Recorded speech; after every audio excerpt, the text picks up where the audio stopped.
The story begins by showing a white van pulling into and stopping at a building's parking lot. Then, a man gets out of the vehicle holding a large sniper rifle. He tosses a coin into the parking lot to pay for parking and, taking the sniper rifle, sets up his position. Through the sniper scope, a park is visible ahead, where many people are strolling. After carefully observing the entire scene for a while, he targets some random people from among those present in the park. Suddenly, he fires 6 rounds in rapid succession, taking the lives of 5 innocent people there, meaning to the point of absolute madness. He keeps killing whoever appears in his sight. He doesn't even spare a woman walking while holding her small daughter. You must also be feeling strange seeing such a scene at the start of the movie, right? Without any explanation or reason. Why did he kill 5 people? Is he insane or is there something else? But there's no need to worry.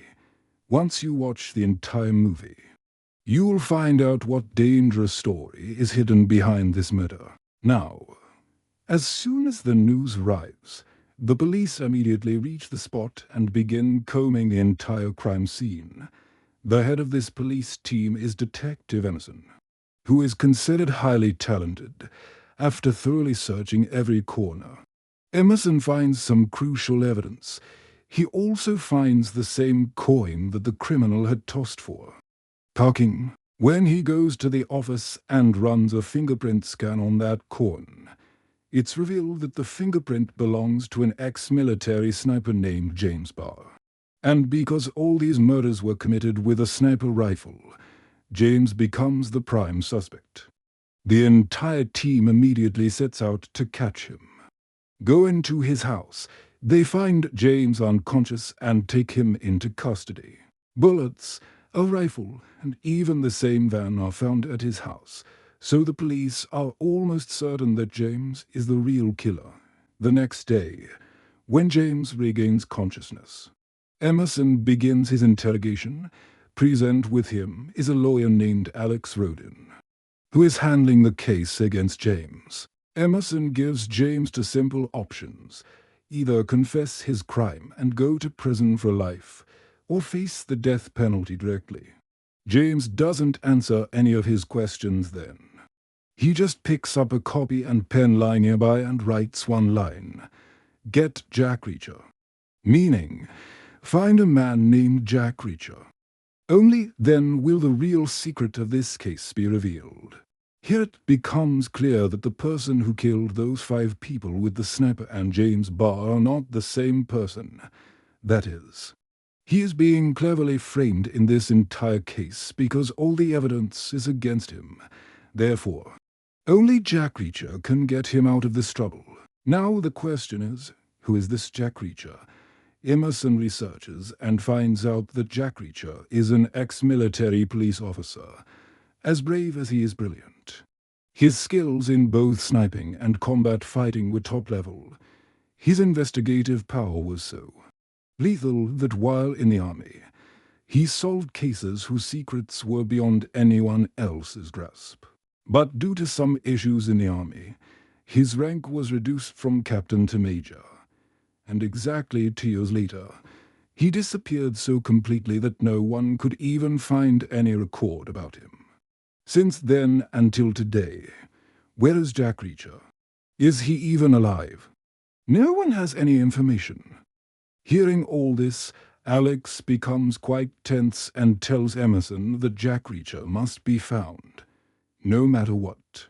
Then Emerson explains that we will only find him if he himself wants to appear before us, meaning, understand this, Jack Reacher is no ordinary ex-army man, but a deadly level operative. Just then, their secretary arrives and says a man has come to see you. His name is Jack Reacher. Hearing this, the state of both of them becomes worth seeing. The one they were searching for like madmen has walked right up to them on his own.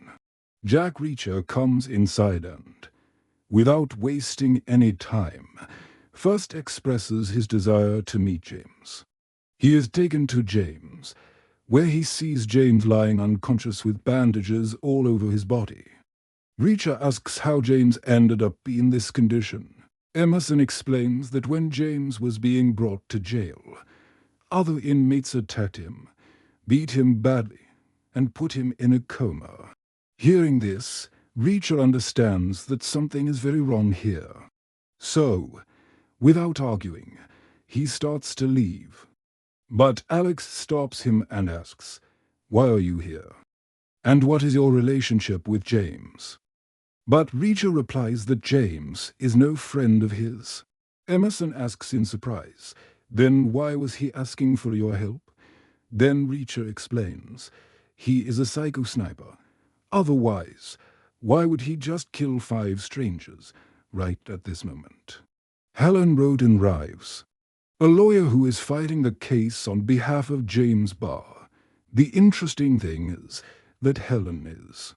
The daughter of Alex wrote in, "Helen tells Reacher that he could become a major weakness in her case because James Barr asked for his help. This means Reacher must know something that can save James from this case." But Reacher flatly says that James is nothing to him and he didn't come here to meet him. Rather, he came to kill him and send him up. Hearing this, Helen is stunned. Reacher wants to leave, but Helen tries hard and convinces him to discuss a few things with her. Reluctantly, Reacher agrees. And both sit in a coffee shop to start talking. Helen records their entire conversation for the case. Reacher now tells Helen that he too believes James is the real killer. Helen asks, "How can you be so sure he's the killer without seeing any evidence?" Then Reacher turns off the tape recorder and begins to tell James's past. James was a highly dangerous sniper in the US military. He would expend 2,000 rounds of ammo in his weekly sniper practice. Just think, if someone practices 300 shots daily, what level of sniper would they become? His shots were so perfect that he could hit a target from a mile away, even in a blind spot. He was so obsessed with his sniping that he was always looking for real enemies so he could blow their skulls and get his perfect shot feeling. Finally, one day his dream seemed about to come true. He was sent on an Iraq mission. He thought he would now get real human targets. But upon going there, he found out he only had the responsibility of surveilling normal people, not shooting anyone. For 2 continuous years, he waited every day, hoping perhaps some terrorists would come before him so he could use his sniper rifle for real. But no enemy ever came there. Without a single kill, James began to break down inside. For a professional and obsessed sniper like him, this was extremely painful. Therefore, James decided to commit a major crime. To vent his frustration, he shot and killed for random people with his sniper rifle. Because of this undisciplined killing, he was court-martialed, and the responsibility for the entire investigation of this case was given to Jack Reacher at that time. During the investigation, Reacher found out that the 4 people James killed were returning from a gang rape that very day. James himself didn't know this. So when the truth came out that he had killed 4 rapists, the charges against him in this case became very weak, and with Reacher's help, James even avoided punishment. But even after hearing this story, Helen is not ready to consider James guilty. From her perspective, some points also favor James. She asks Reacher, "Last time, James confessed his crime himself, so why isn't he doing that this time?" She wants Reacher to help her so that James can get a fair trial. But Reacher doesn't accept any of her arguments. He just says a simple thank you and gets on her bus to return home. Helen is deeply disappointed because if Reacher doesn't help her, winning this case will become nearly impossible for her. On the other hand, thoughts start swirling in Reacher's mind too. If a trained army sniper really wanted to commit a crime, would he leave all the evidence there in such a sloppy manner and leave? And if he really just wanted to vent his frustration by killing people, wouldn't he avoid waiting to get caught by the police? This is where Reacher starts to suspect that he should look at this whole matter with a cold mind. Not emotions, he suddenly gets off the bus and goes straight back to meet Helen. This time he says, "I will help you with this case." But he sets one condition. Helen must meet the families of those 5 killed people and find out everything about their personal life and background. And if it seems James is really the criminal, then Helen must immediately drop this case. Helen agrees to Reacher's terms and sits out further investigation. But they don't know that for so long, a hitman has been watching their every move. Because the real killer has found out that Jack Reacher has entered the game. Therefore, they have hired this hitman named Linsky to keep an eye on Reacher and Helen. In the next scene, it is shown that Reacher returns to the same crime scene, and this time he begins to research the entire killing mission in depth. Several questions start swirling in his mind. Why, how, and who carried out this massacre? After analyzing everything carefully, he becomes almost certain that James has been framed in this case. I will explain a bit later why Reacher became so sure. Meanwhile, Helen goes to the victims' homes. But as soon as she introduces herself as the lawyer for the accused side, the victims' families start showing anger and hatred towards her. Seeing this, Helen gets terribly scared and immediately leaves. For the first time, she feels how much terrible hatred and pain fills the hearts of these people for James. Just then, her father Alex Roden suddenly arrives there and starts scolding Helen. He says going door to door like this asking questions is not a lawyer's job. It's a detective's job.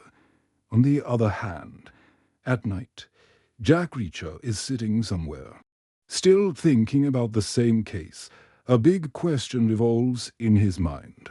If the killer were criminal, would he pay for parking? He should have taken the shot sitting inside the car itself. At the same time, a beautiful girl named Sandy comes up to him and starts flirting with him. Seeing her demeanor, Reacher clearly tells her, "I don't have any money in my pocket to pay you." Hearing this, the girl understands that Reacher has indirectly called her a prostitute as an insult. So she calls her friends and says, "This man called me a slut. Teach him a good lesson." Then Reacher says, "All right, let's go learn that lesson outside." Hearing this, they all come out to fight Reacher, but they have no idea who they are picking a fight with. There were 5 guys. But Reacher says, "I'll only have to fight 3 because when I take down the leader of this group, the other 2 will run away on their own." The guy laughs at this and then begins a dangerous one-sided fight with an army man. Within just 5 seconds, Reacher, with his skill, lays their leader flat on the ground. Seeing this, the other 2 attack Reacher. Reacher breaks one's leg and slams the other down so hard that he writhes in pain. The remaining 2 guys then run away to save themselves. But right at that perfect time, the police arrive and take Reacher to the station on charges of violence. As soon as Helen gets the news of Reacher's arrest, she goes there to bail him out. She wants to know what happened. So Reacher explains that the girl came onto him and picked a fight. He is sure someone sent them to attack him. Reacher further explains that someone had followed him on the bridge that same day. Then Reacher asks Helen, "What did you find out about the victims?" Helen explains everything in detail. All the victims present in the park that day were passing through for some work or another, someone to buy a gift for her husband, someone to get tickets for a child's baseball game. But unfortunately, their number came up, and they had to be killed by this sniper. After hearing all the information, Reacher says that among these 5, someone must have been the real target, because everyone's background story here wasn't very interesting except for only one woman. and named Olga Archer. Archer's story seemed very interesting to Reacher.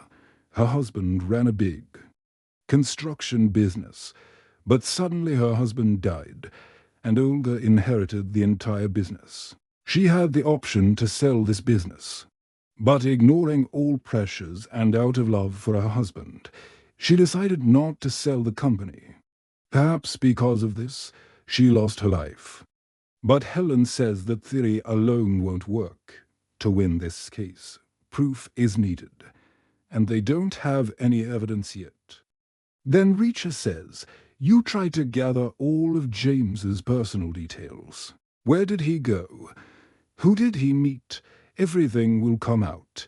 If you can check his bank and credit card statements, it will be even more helpful." Saying this, Reacher bids Helen goodbye for the day. On the other hand, the hitman Linsky meets the real killer. This real killer is Charlie, who alone killed 5 people. But the reason for calling him there was only that he was sent to keep an eye on Reacher. But this guy cleverly attacks Reacher. This makes it clear to Reacher that someone is following him. Meanwhile, we see an old man named Jack, who is the main mastermind of this whole story. Linsky apologizes to him for his mistake, but apologies mean nothing here. So right there, the sniper named Charlie kills him. Meanwhile, Helen meets Reacher and tells him that no significant information came from James's credit card. He is a very quiet person. He has no friends and never goes to any bar, a complete loner. But Reacher notices that sometimes James gets a full tank of gas in his car. This means he must go to some distant range for shooting practice because such a passionate sniper cannot live without shooting. So Reacher tells Helen to gather information on all nearby shooting ranges. After this, Reacher arrives at an auto parts shop where Sandy works. Upon arriving, he forcefully enters Sandy's room. Sandy starts trembling with fear upon seeing him. But Reacher calmly says, "Tell me, who sent you after me?" At first, Sandy doesn't say anything. But finally she says that a man named Job asked her to flirt with him in exchange for giving her money. Then Reacher takes Job's address from her and tells Sandy to immediately leave the city for a few days because he doesn't want such a pretty girl to lose her life. After this, Reacher goes to Job's house to raid it. But upon arriving, he finds no trace of Job. The condition of the house appears completely destroyed. It was clear something major had happened there a few days ago. Meanwhile, the sniper's people had already found out that Reacher had reached Job's house. Therefore, 2 men are sent to eliminate Reacher. But Reacher is no ordinary man to be killed just because someone said so.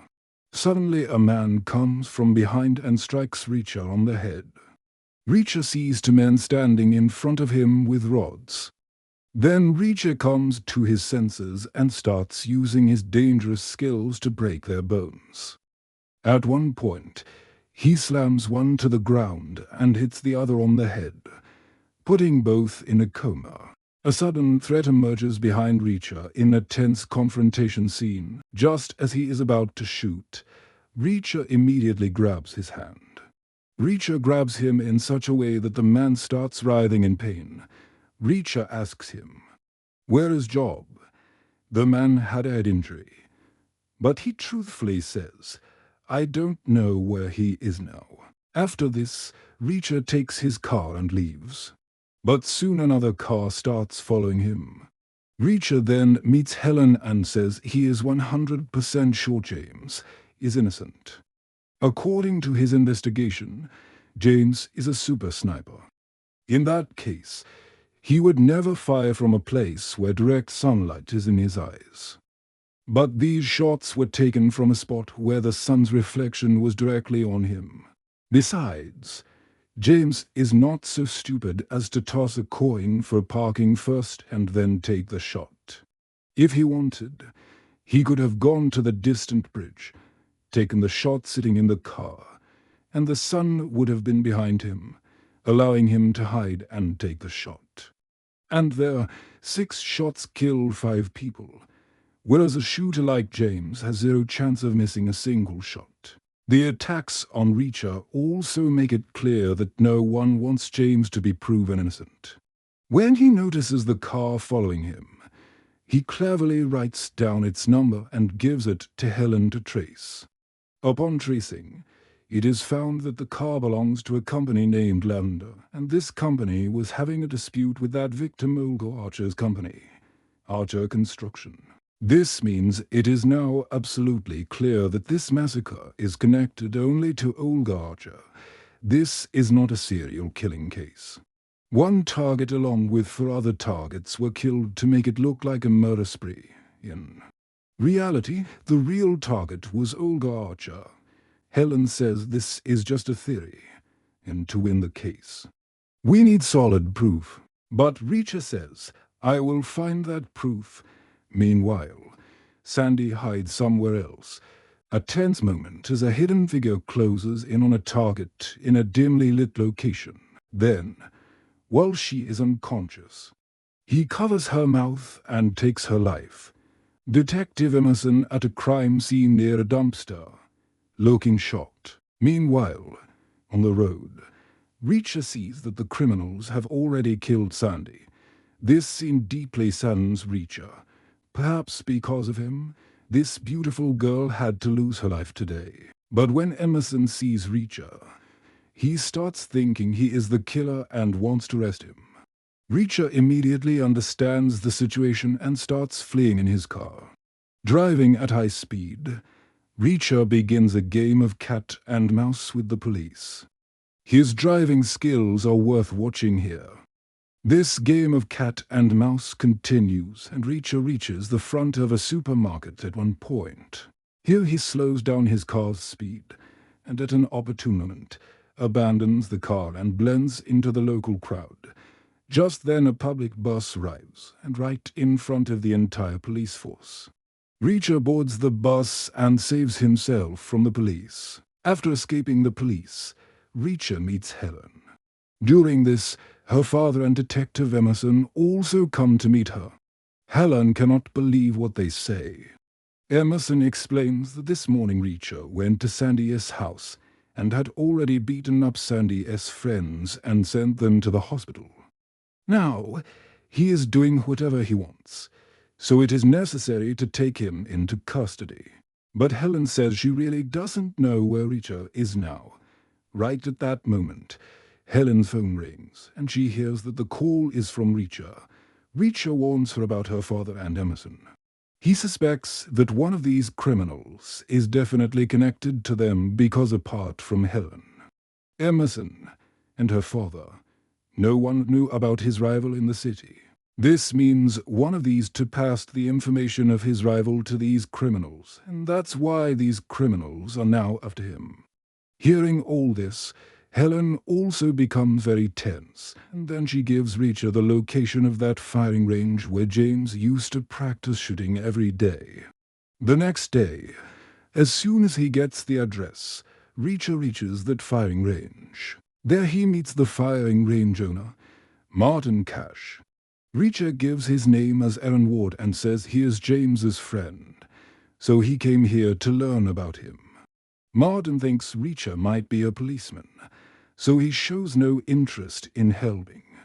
But Reacher tells him everything about James's case. Reacher says he is working for James's defense lawyer, and Martin's help is very important to save James. Then Martin sets a condition.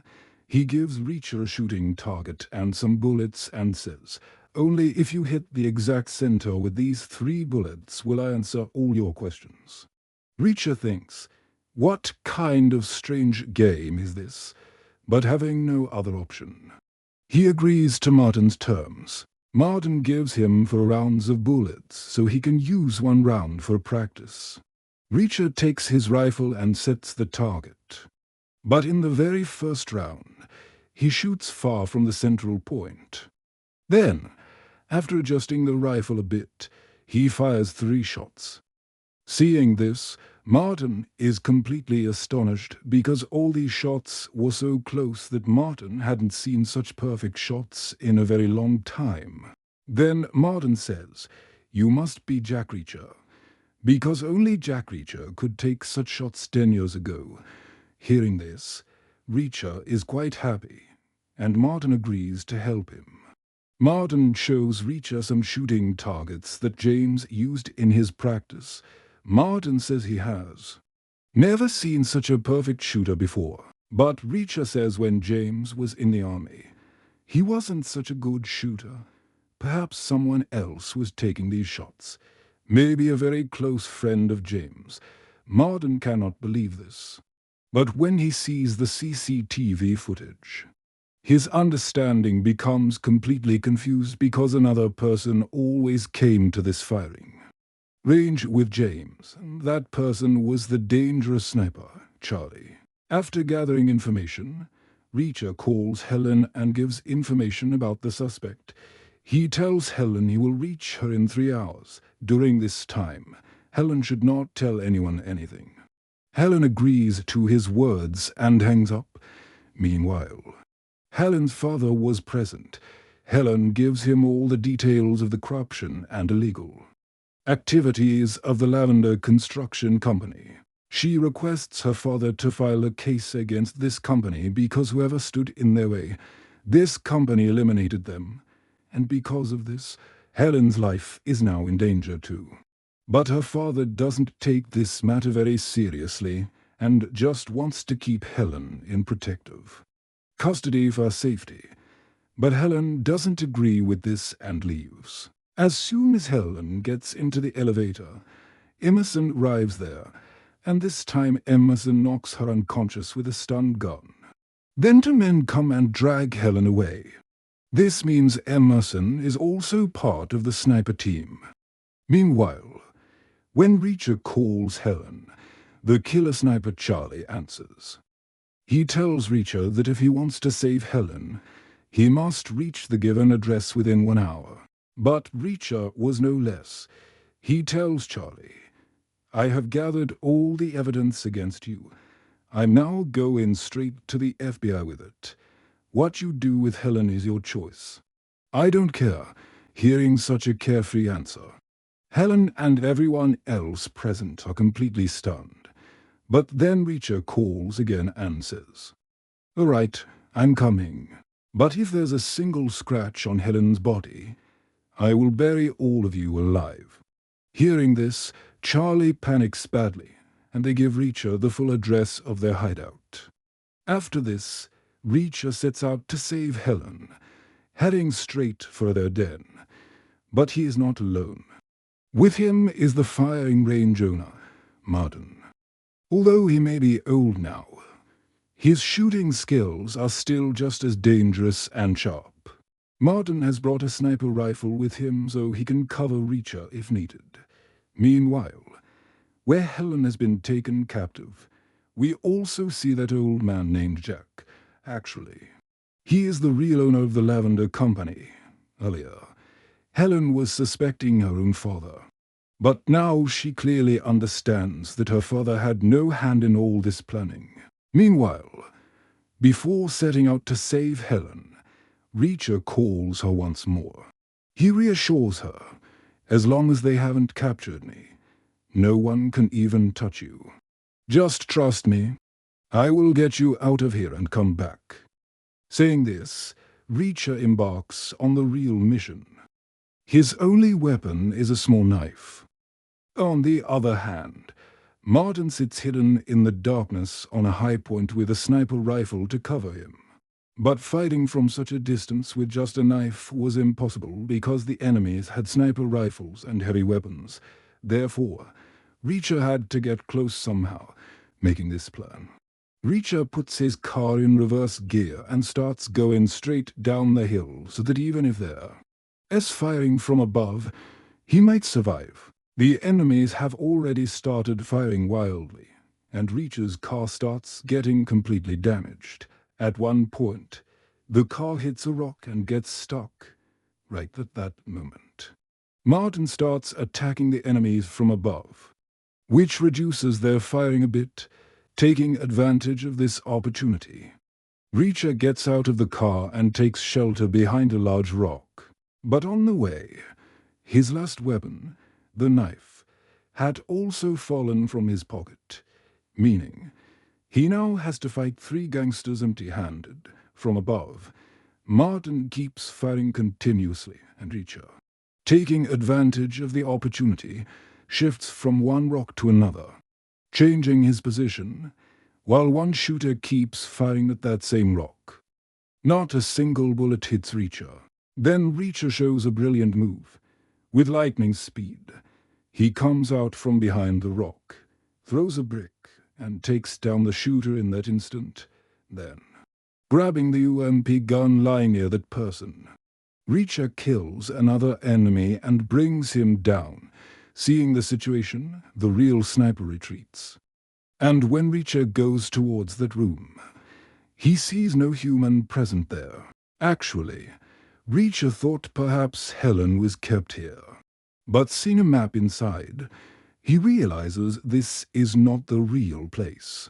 The real main hideout is quite far from here, and that's where Helen has been kidnapped and kept. So Reacher now takes a bulldozer and heads towards that hideout. Soon it is seen that the gangsters there are taking positions to attack the vehicle. Just then, Reacher suddenly appears before them and kills them. Actually, Martin was driving that vehicle, and falling into this trap cost them their lives. Charlie and Jack come out hearing this noise and start looking for Reacher. But Reacher, in complete ninja style, captures them before they can even understand anything from behind. Seeing no way out, Charlie has to throw down his gun. But Reacher doesn't enjoy killing people with bullets, so Reacher also throws down his gun and challenges him to hand-to-hand combat because beating someone up has a thrill that shooting doesn't. Here begins a fierce fight between the sniper Charlie and the ex-army man Reacher. Charlie punches Reacher, but immediately, Reacher starts showing his military-style art. One after another, with brilliant strokes, he breaks Charlie's arms and legs, and finally, with a powerful kick from Reacher, the story of this fearsome sniper ends right there. Meanwhile, inside, when Emerson realizes Charlie is no longer in this world, he takes out 2 pistols, one pointed at Helen's head and the other aimed at the door. The position Emerson takes is such that any perfect sniper could accidentally hit Helen. But Reacher reaches the door at that time and says, "I know, Emerson, the way you've taken position, no one but me could have killed you from here." Saying this, Reacher suddenly takes a fearsomely perfect shot, and precisely passing by Helen's neck, blows Emerson's head off. Now, seeing Jack, Reacher understands what the real situation is. Helen wants to call the police and have him arrested, but Reacher knows the police will keep him in custody forever, and he absolutely doesn't desire that. Therefore, without giving him any time, Reacher immediately shoots him right there and blows his head off. Seeing this, Helen becomes very disappointed because now no witness remains in this case. Now she wonders how she will save Reacher and James. Reacher then says, "You don't need to worry about me. I know you will get James freed." Saying this, he bids Helen farewell for the last time. In the movie's final scene, we see that James has regained consciousness. He says he doesn't remember anything about what happened that day, but after hearing everyone, he learns that he killed several people, now even in his own mind. He feels that perhaps he committed these murders in his frustration. Then Helen shows him the photo of the park and asks, "Do you know this location?" James replies, "Yes, I recognize it very well." Then Helen questions him, "Suppose if you had committed the murders, from which position would you have taken the shots?" James explains, "I would have taken the shots from that bridge so the sunlight would be behind my back." And I would have taken the shots from inside the car. Hearing this, a slight smile appears on Helen's face because this was the exact theory Reacher had already told her. This means there is no obstacle left to prove James innocent in this case. Meanwhile, Reacher is seen catching a local bus and heading towards an unknown destination once again, and here the movie ends.